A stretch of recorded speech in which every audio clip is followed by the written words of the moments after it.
Ready হয়ে গেছি তোমাদেরকে যেমন। হ্যালো ফ্রেন্ডস, গুড ইভিনিং সবাইকে and welcome back to my channel to a new blog. আশা করছি সবাই তোমরা খুব ভালো আছো, আর আমি কিন্তু গোপালের কৃপায় খুব ভালো আছি।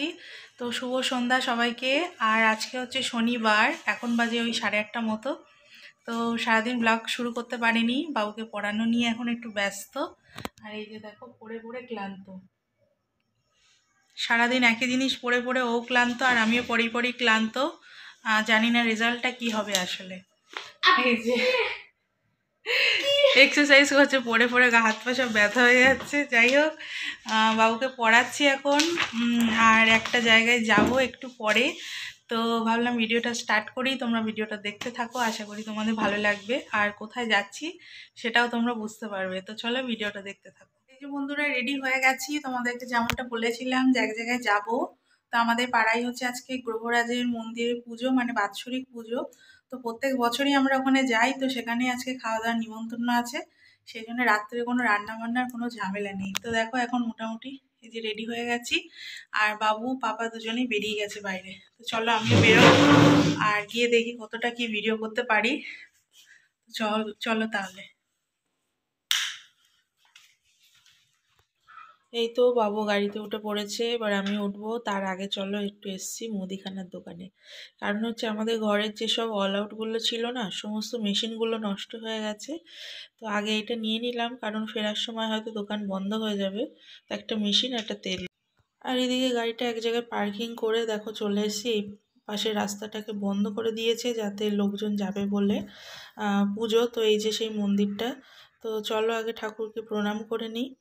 আর খুব ভালো সময় এসেছি, দেখো প্রসাদ মাখছে এখন। এই প্রসাদটা পাওয়া সত্যি কপালের ব্যাপার, মানে প্রসাদ কপালে না থাকলে হয় না।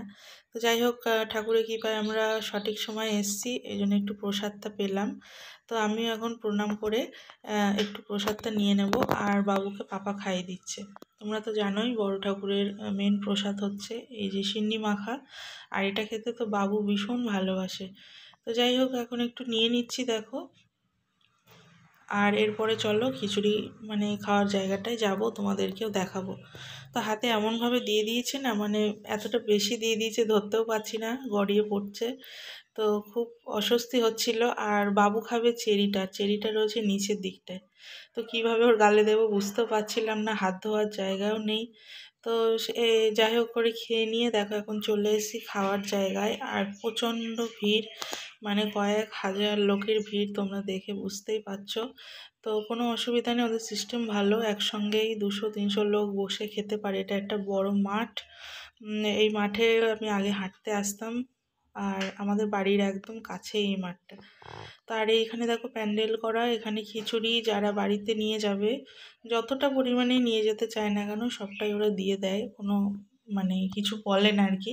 তো অনেকেই দেখছি খেয়ে আবার 2-3টে করে টিফিন বক্সে করে ভরে নিয়ে যাচ্ছে। তো মিনিট 10 মতো দাঁড়িয়ে আমরা পেয়ে গেছি জায়গা, তো বসে পড়েছি একদম। আর দেখো বসে পড়ার সাথে সাথে পাতা দিয়ে দিয়েছে। আর এই সব জায়গায় তো বসে খেতেই হবে ঠাকুরের প্রসাদ, অত করলে হবে না। আর বাড়ি থেকে দেখো একটা চামচ এনেছিলাম বাবুর জন্যে, কারণ অনেক সময় না খিচুড়ি পাতলা হলে ওর খুব অসুবিধা হয়, খেতে পারে না। তো তার জন্য একটা চামচ নিয়ে এসেছি, আর জল তো নিয়ে আসতেই হবে।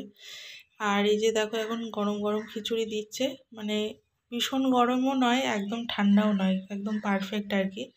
আর সত্যি প্রসাদটা খুব ভালো হয়েছিল খেতে। তো বাবুকেও দিয়ে দিয়েছে। বাবু মানে ভাবছিলাম ও খাবে কি না, ঝাল হলে আবার খেতে চায় না, তখন বাড়িতে গিয়ে আবার কিছু বানাতে হতো। কিন্তু ও খেয়ে বললো মা খুবই টেস্টি হয়েছে খিচুড়িটা। আর সঙ্গে দিয়ে দিয়েছিল একটা সবজি, বাঁধাকপি আলু দিয়ে একটা সবজি, আর হচ্ছে চাটনি, আর সবশেষে দিয়েছিল পায়েস। ওরা একেবারেই একসাথে সব দিয়ে গেছে।